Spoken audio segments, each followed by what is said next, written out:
Merhabalar, kanalıma hoş geldiniz sevgili dostlar. Bu videoda beraberce bir tunik örüyoruz.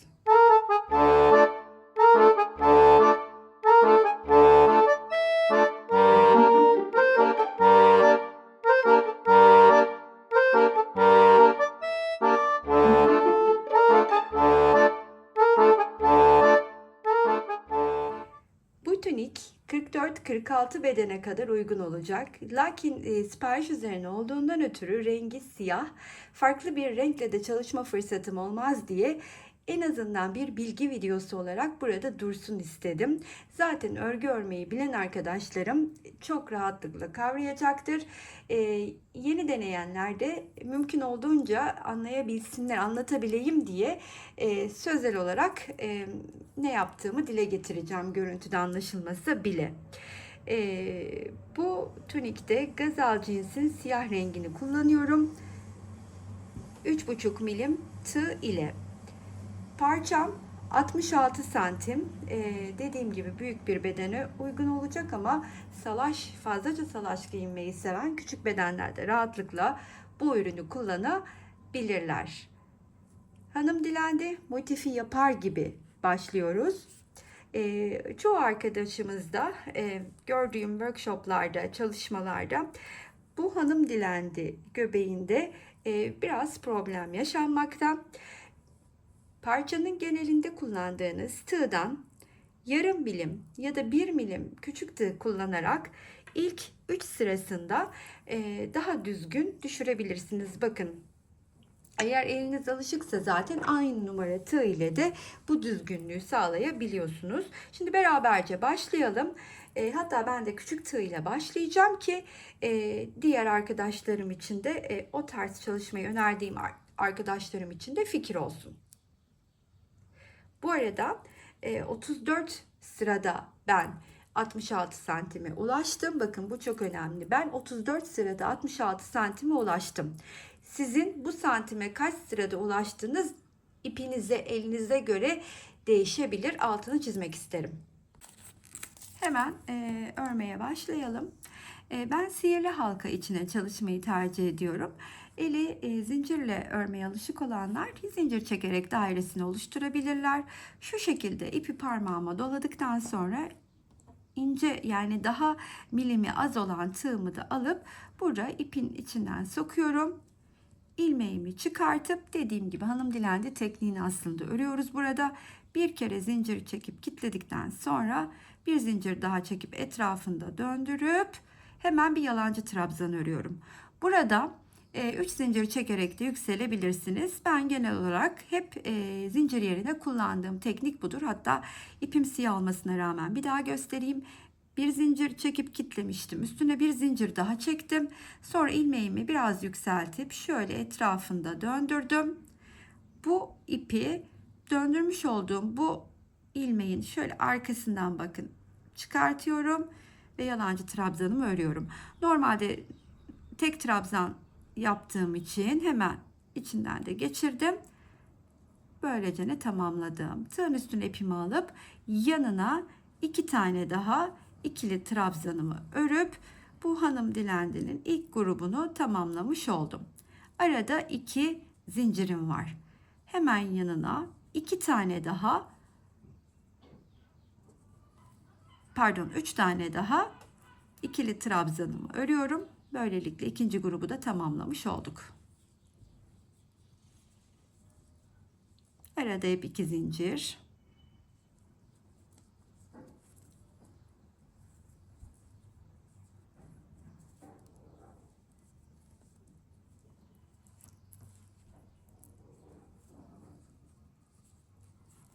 Üçüncü grup. Yine arada 2 zincir, son grubumu örüyorum. Bu arada tabii halkayı da küçültmemiz gerekiyor. Şöyle ipini çekerek.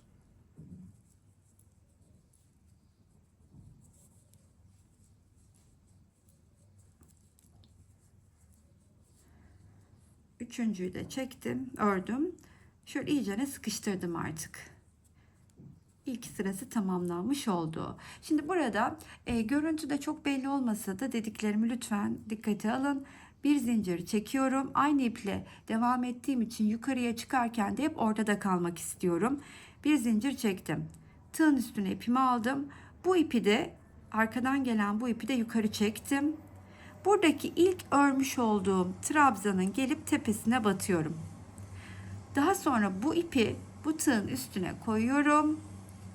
Bu parmağımdan gelen ipi de içinden geçirdikten sonra, burada tam istediğim noktaya batamamışım. Şu tığda 3 tane ipimi çıkarmış oldum. Bu üçünü bir örerek hemen istediğim noktaya 2 grubun arasına geldim. Şimdi buraya bir üçlü grup öreceğim. İkili trabzanlarla. Yine burada zincirle yükselmek yerine ben bir zincir çekiyorum, yükseldim, etrafında döndürdüm. Bu gelen ipi arkasından çıkarttım ve ilk trabzanı tamamladım. Tığın üstüne ipimi aldım. Bu arkadan gelen ipi de tığımın üstüne alıyorum. Onu da birlikte örerek güzelce gizlemiş, ipi saklamış olacağım. Şimdi 3. grubumu yapıyorum. Yine ipi üstüne aldım. Arkadan geleni de 3'e tamamladım burayı. Şimdi dönüşte öreceğim bu köşenin diğer 2. grubunu. Hemen tığın üstüne ip alıyorum. Ben arada hiç zincir çekmiyorum. Siz zincir çekerek elinizden daha düzgün düştüğüne kanaat getiriyorsanız arada zincir çekebilirsiniz. Şimdi bu arkadan gelen ipi şu ilmeklerimin içinden bir öne bir arkaya alıp arkada bıraktım yine. Tığın üstüne ipimi aldım. Hemen buradaki köşe boşluğuna geliyorum. İlk trabzanımı ördüm. İkinci trabzanımı örerken yine bu arkadan gelen ipi tığımın üstüne alıyorum. Onunla birlikte örüyorum trabzanımı. İkinciyi de ördüm. Aynı işlemi yine tekrarlıyorum. Üçüncüyü de ördüm. Şimdi köşede yine arada 2 zincirim var. Aynı boşluğun içine diğer grubumu örüyorum ikili trabzanlarla. Bu arkadan gelen ipi artık son bir kez daha doladım. Ve diğer üçlü grubu da tamamlamış oldum. Bakın arkadan gelen ipi hiçbir şekilde makas vurmadan tertemiz bir şekilde yapmış olduğum parçaya yedirdim. Şöyle göstereyim size. Beyazın üstünde çalıştığım için anlayabilirsiniz. Arada yine zincirim yok. Köşeye geldim. Bildiğimiz çok basit, her örgü örmeye başlayan kişinin ilk yaptığı modellerden birini örüyoruz aslında, ama zaman geçtikçe tabii teknikler de farklılaşıyor.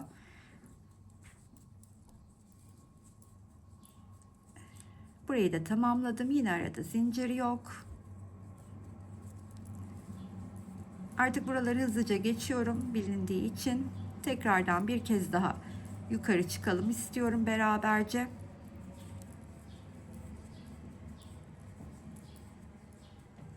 Ve burada ilk grubunu ördüğüm boşluktayım. Oraya gelip ikinci grubu da tamamlıyorum.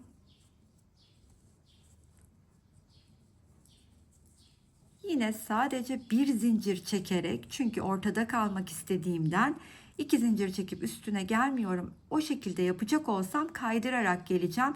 Şuradaki kaydırma görüntüsü olmadan da bu işi yapabildiğim için onu tercih ediyorum. Bir zinciri çektim. Tığın üstüne ipimi aldım. İlk trabzanın tepesine battım. İlmeği çıkartıp tığdaki 3 ilmeği beraberce örüyorum. Sizin zincir çekmeyi tercih edebileceğiniz yerdeyim, ama ben yalancı trabzanımı bir zincir çekip yükselip döndürüp arkasından da ipi geçirerek örüyorum. Ve ilkini ördükten sonra yine köşedeyim. Diğer 2 tane ikili trabzanı örüp aynı mantıkla arada zincir çekmeden örmeye devam ediyorum. Ortadaki boşluğa tekli grubumu ördüm. Tığın üstüne ip aldım. Köşeye geldim. Arada 2 zincir. Şimdi ben başladığım noktaya kadar artık bu şekilde devam edeceğim ve bu sıranın sonunda tığ numaramı değiştireceğim.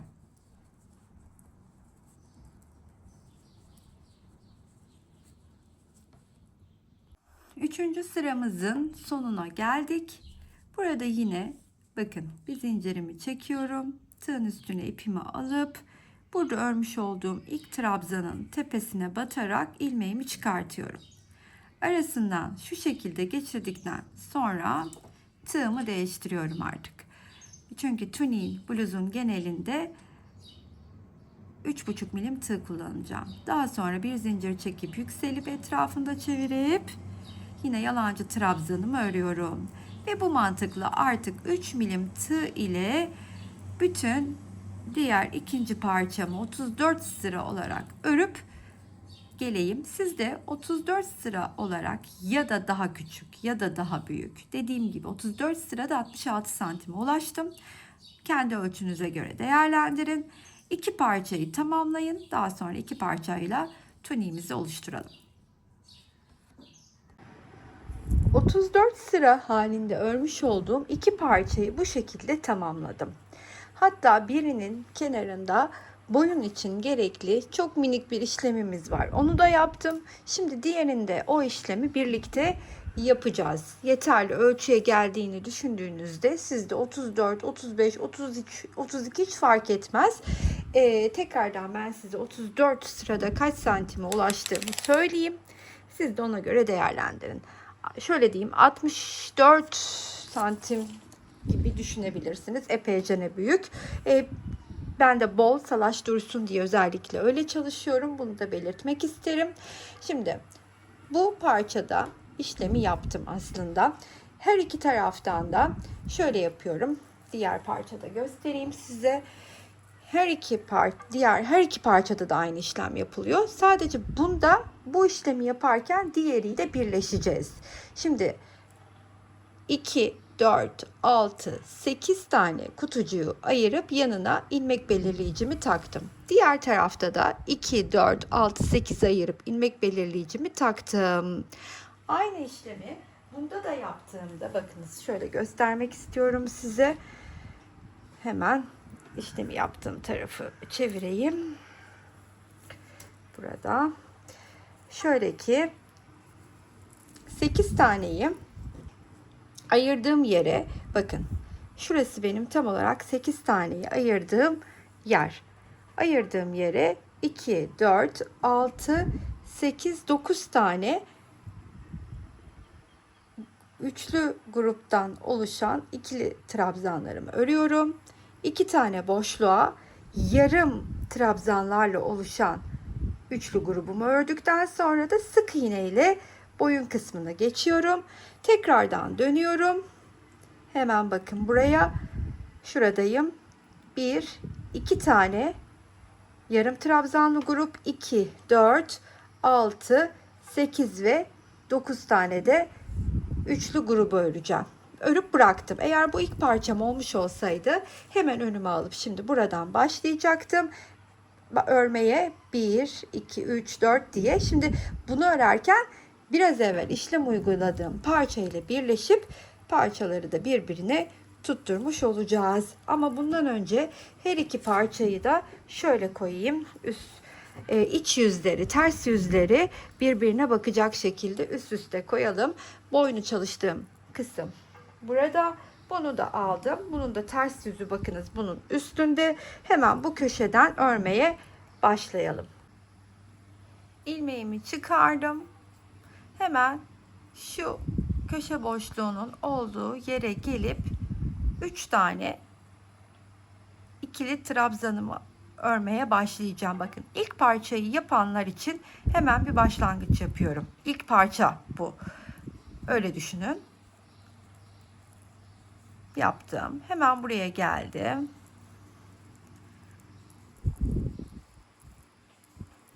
Diğer üçlü grubu bu ayırdığım boşluğun içine kadar üçlülerimi örüyorum. Bu ayırdığım üçlüden sonra buraya ve buraya yarım trabzanla üçlü grup örüp daha sonra burayı sık iğne ile geçiyorum. Ama şimdi ben bunu örerken karşı tarafla da birleşeceğim için şimdi ilk yalancı trabzanımı buraya ördükten sonra buradaki örmüş olduğum yine yukarı doğru bakın üçlü grubum vardı ya, onun ilkinin tepesine arkadan bakın şu ilk trabzana arkadan şu şekilde tığımı batırıyorum. İlmeğimi içinden geçiriyorum ve yanına 2 tane daha ikili trabzanımı örüp tığdan çıkıyorum. Bu iki grubun arasındaki boşluktan ilmeğimi çıkartıyorum. Bir zincir çekip buradaki boşluğa gelip 3 tane ikili trabzanımı örüyorum. Tığdan çıkıyorum. Buradaki boşluktan ve yine ilmeğimi çıkartıp bir zincir. Karşılıklı yani birleştirmeye, üçlü grupların olduğu yeri sadece birleştireceğim. Bunu da belirtmek isterim. Tığdan çıkıyorum.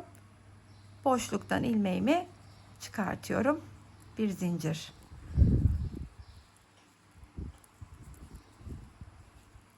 Üç tane ördüm. Yine çıktım.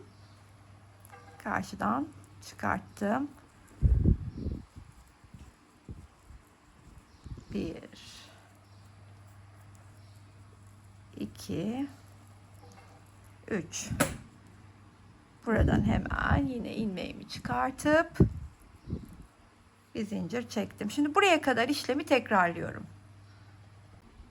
Sonuncu üçlü grubumu da ördüm. İçinden geçirdim. Bir zincir çektim. Şimdi artık karşı tarafla birleştirmeyi bırakıyorum. Şuradaki ilmek belirleyicimi de çıkartayım. 2 tane boşluğun içine yarım trabzanlarla yani bir dolayıp hepsini bir çıktığım gruplarla örüyorum. 3'er adet. Buraya da geldim. Bu işlemi 2 kere tekrarlayalım. Daha sonra burada görmüş olduğunuz bu ayırmış olduğumuz yer bizim üçlü gruplarımız içindi. Öndeki 2 boşlukta yarım trabzanla oluşan gruplar için yani buraya kadar sık iğneli geçiş yapacağım. Şu kadar kısmı. Nasıl mı? Şöyle ki her bir trabzanın tepesine batıp bir sık iğne öreceğim.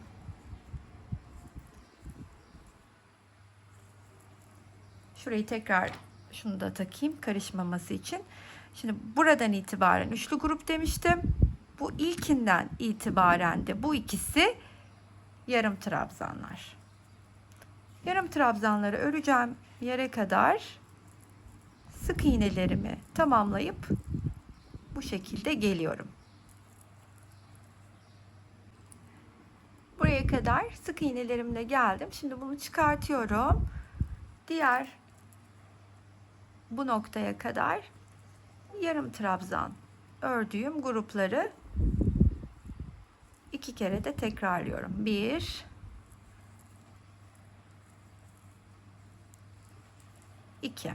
Şimdi burada bu ilk ördüğümüz grupla birlikte yani bu bakın burada bunu tamamlayıp buna geçerken yani ikili trabzanları tamamlayıp yarım trabzana geçerken son birleşme işlemini yapıyorduk. Şimdi burada da tam tersini yapacağız. Bu yarım trabzanlar bitip ikili trabzanlara geçerken ilk birleşme işlemini yapacağız. Bunun için bunu da çıkardım. Hemen karşıda o noktayı buluyorum ki orası da tam olarak şurası bakın. Bu ikili grubun yanındaki boşluk. Tığdan çıkıyorum. İlmeğimi içinden geçirip bir zincir çekiyorum. Daha sonra diğer tarafta yapmış olduğum işlemi burada tekrarlayacağım. Yani 3 tane ikili trabzan karşıdaki denk geldiği noktanın içinden geçirerek birleşeceğiz. Sonuna kadar.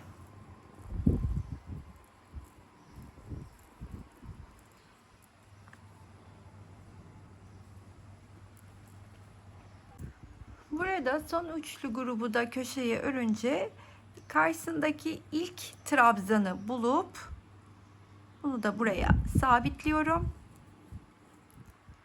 ve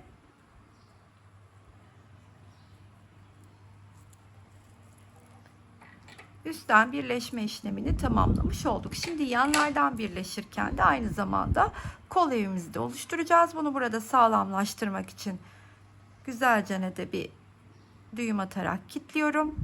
İpleri de içine gizleyeceğim.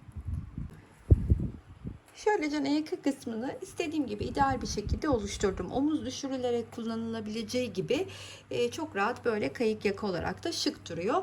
Siz daha kapalı bir yaka isterseniz biraz daha bu kısmı kapatabilmeniz mümkün. Burada oynama yapabilirsiniz. Şimdi bütününde parçanın yapmak istediğim bir şey var. O da hem boydan hem de enden de bir miktar daha genişletmek istediğim için tüm çevresini olduğu gibi bakın. Şöyle nasıl kadrajı biraz daha açayım size. Şöyle göstereyim. Şöylecene bakın. Şöylecene bütün çevresi derken şöyle geleceğim. Hop burada başladığım noktaya kadar aynen üçlü gruplarla örmeye devam edeceğim. Kaç sıra örerim bilmiyorum ama tahminim 2 sıra daha örerim diye düşünüyorum. Yan tarafları birleştirip kol evini oluşturmadan evvel. Şimdi burada hiçbir şey yok aslında. Aynı bildiğimiz gibi dümdüz. Buradan başlayacağım örmeye. Şurada bir geçişi size göstermek isterim. Ondan sonra döneceğim. Yine köşeden aynı işlemle. Buradan da bu şekilde döneceğim. Aynı buradaki yapacağım işlemi burada da uygulayacağım. Tekrar başladığım noktaya geleceğim. İlmeğimi çıkarttım. Bir köşesini aldım. Şöyle bir üçlüsünü örerek başlıyorum. Diğer üçlüsünü dönüşte örüp tamamlar yukarı çıkarım. Hemen yanına 2 tane daha ikili trabzanımı örüyorum.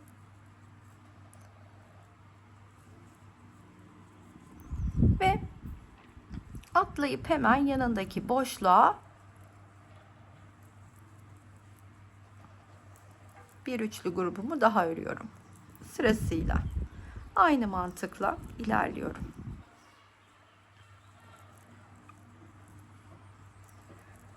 Burada hiç farklı bir şey yok. Bu şekilde devam edelim. Şu geçişin olduğu yeri de nasıl ördüğümü size göstereceğim. Tam olarak buradaki geçişin olduğu yerde de bakın şöyle bir görüntüyle karşılaşacağız. Şuraya geldim. Bir tane üçlümü örüyorum. Daha sonra hemen şuradaki ikisinin kesiştiği yerin ortasına da gelip bir tane üçlümü örüyorum.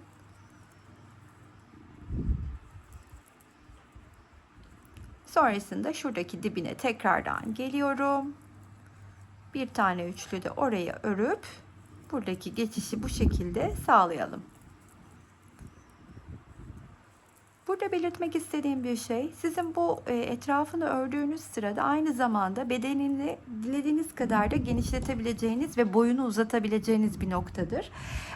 Mesela bedeninin yeteri kadar genişliğe geldiğini düşünüyorsanız şayet bir sıra ya da 2 sıra örebilirsiniz ya da ben tam kareleri yaptığımda buna ihtiyacım yok deyip de bitirebilir. Hemen biraz sonra benim kolları oluşturacağım, kol evini oluşturacağım teknikleri uygulayabilirsiniz. Şimdi ben biraz daha genişletmek, biraz daha salaş dursun istediğim için hem de boyunu da bir miktar uzatmak istiyorum. Yani 2 ya da 3 sıra daha öreceğim. Daha sonrasında da bu işlem bittikten sonra varsayalım şu anda etrafını ördük. Hemen bu iki parçayı boyun kısmını üste alacak şekilde önüme alacağım, katlayacağım. Yani tuniğin formunu vereceğim ve kol evini oluşturmaya başlayacağım. Bu kol evini oluşturma işlemini yaparken de ben bir tarafını yaparım. Etrafının örmesini bitirdikten sonra diğer tarafını da birlikte yaparız. Burada sadece dediğim gibi 2 ya da 3 sıra öreyim. Siz ya hiç örmeden etrafını benim biraz sonra yapacağım işlemi yapın ya da daha da fazla 2, 3, 4, 5 boyu uzun olsun isteyenler, eni tamam diyenler kolu birleştirsinler. Bu defa da etek ucundan sadece örebilirler. O kısma geldiğimizde onu da hatırlatacağım. İlk turu tamamladım. İlk turu tamamladıktan sonra bakın burada ilk üçlüyü yaparak başlamıştık ya, buradaki üste çıkışı da size göstermek istedim. Şöyle bakınız. Buradaki boşluğun diğer üçlüsünü örüyorum. Çok pardon. Ve bir üstte, eğer burada bitireceksem, bir sıra örüp tamamlayacaksam şayet 2 zincir çekip buraya gelip kaydırma yöntemiyle bitiriyorum. Ama benim gibi devam edecekseniz bir zincir çekip tığın üstüne ipimizi alıyoruz. Buradaki ilk trabzanın tepesinden de bir ilmek çıkartıyorum. Bu 3 ilmeği birlikte ördükten sonra şöyle bir zincir çekiyorum. Minik yükselip etrafında döndürdükten sonra ilk trabzanımı örüyorum. Daha sonra yanına 2 tane daha ikili trabzan örüp boşluklarıma 3 tane ikili trabzanlarımı örmeye devam ediyorum. Ta ki bu başladığım noktaya kadar. Siz kaç sıra örmek istiyorsanız örüp, benim birazdan kolu nasıl yaptığımı göstereceğim. O kısma geldiğinizde kol evinizi oluşturabilirsiniz. Ben bunu ikinci sıram bu. Sanıyorum ki 3 sıra örüp artık tamamlayacağım ve kolun bir tarafını birleştireceğim. Diğer tarafını da birleştirirken size göstermek istiyorum. Daha sonra gerekirse 1-2 sırada etek ucunu öreriz. Ben örmesem bile size hani nasıl yapılacağını gösterip boyunu uzatmayı da anlatmaya çalışırım.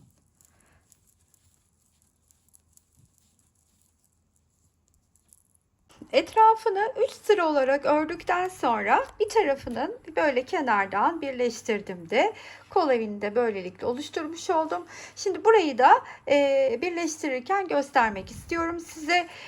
Yaka kısmı gördüğünüz gibi yukarıda, burada hemen kol evimiz oluştu. Şimdi ben burada ilmek belirleyiciyle yerimi de belli ettim. Nasıl yaptım? Aşağıdan üzerime deneyerek kol açıklığını istediğim açıklıkta bıraktım. Burayı siz de kendiniz dilediğiniz gibi ayarlayabilirsiniz. Benimkisinin açıklığı şöyle söylemem gerekirse size 26 santim. 22 tane kutucuk saydım şuradan. 1, 2, 3, 4, 5 diye 22'nin sonuna hem önden hem arkadan şöyle ilmek belirleyicimi tutturdum. Şimdi burada hemen buradan başlayarak ekliyoruz. İlmeğimi çıkardım. Şimdi hemen bu üst üste koyduğum, böyle bakın şu arayı birleştiriyoruz ya. Bu köşeye geliyorum. İlk olarak bu köşenin içine bir tane ikili trabzan örüyorum. Daha sonra tığımdan çıkıyorum ve hemen diğer bu köşeyi alıyorum. Arkasından batıp ilmeğimi içinden şu şekilde geçirip burada bir zincir çekmeden tığın üstüne ipimi alıyorum ve hemen boşluğun içine 2 tane ikili trabzanımı örüp tığdan çıkıyorum. Tığdan çıktıktan sonra tam karşısına gelen şu boşluktan ilmeğimi geçiriyorum. Burada bir zincirim var. Tekrardan sıradaki boşluğa geliyorum. 3 tane ikili trabzanımı örüyorum. Çıkıp yine karşısına denk gelen boşluktan ilmeğimi çıkartıp bir zincir çekiyorum. İşte iki parçanın iki karşılıklı kenarını bu şekilde birleştirerek hem yanı kapatıp hem de kol evimizi oluşturmuş olacağız.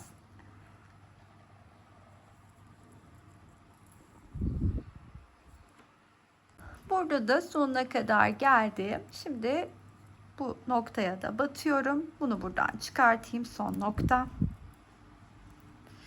Daha sonra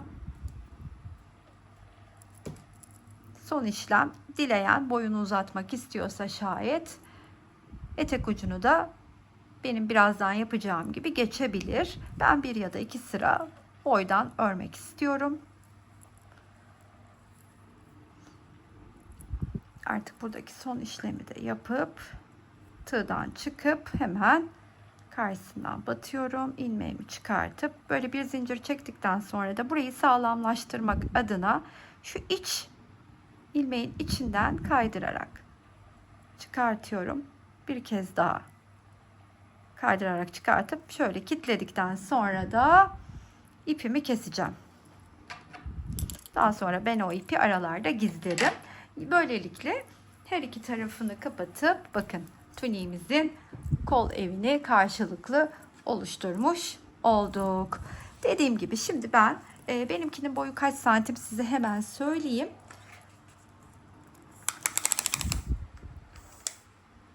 Şu anda 70 santim.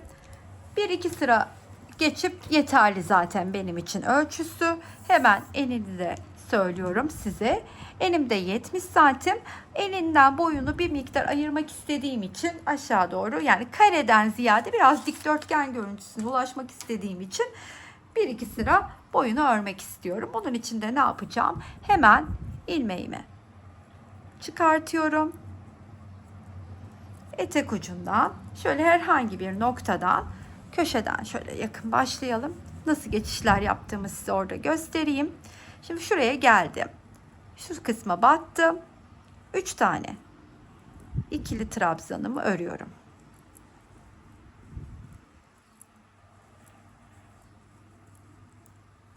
Daha sonra buraya geçerken şuradaki boşluğun içine de 3 tane ikili trabzanımı örüyorum. Bu ikisinin ortasına şu kesiştikleri noktaya da tam olarak bakın karşılıklı şuraya da batıp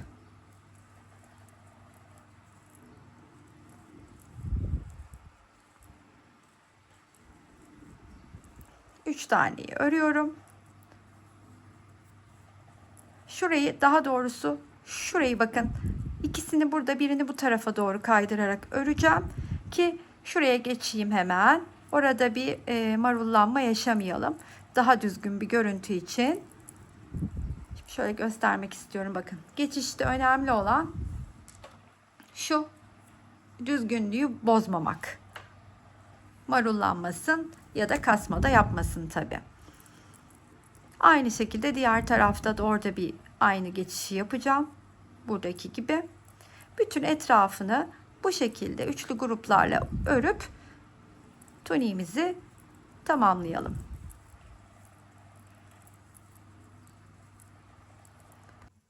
Tuniğimizde finale geldim. Alt kısmını 3 sıra uzatarak ördüm. 3 sıranın sonunda benim tuniğimin boyu, hemen size söylemem gerekirse, 73 santim oldu. İstediğim gayet ideal ölçüye de geldi bu arada. Ben bunu mini elbise gibi de giyebilirim. Ama tabii hazırladığım hanımefendi bunu tunik olarak kullanacak. 42-44 beden için ördüm ama benim üstümde de istediğim gibi durdu. Yani 46 bedene kadar aslında uygun ölçüleri yaptığımızı belirtmek isterim. Toplamda 11 tane ip kullandım. 550 gram ağırlığında yani. Umarım hoşunuza gitmiştir. Hatırlatmak isterim ki aboneliğiniz, yorum ve beğenileriniz benim için çok kıymetli motivasyon kaynağım. Unutmayıp bir kalp bırakırsanız beni çok mutlu edersiniz. Buraya kadar izleyen herkese çok teşekkür ediyorum. Sıradaki videolarda görüşmek üzere. Hoşça kalın arkadaşlar.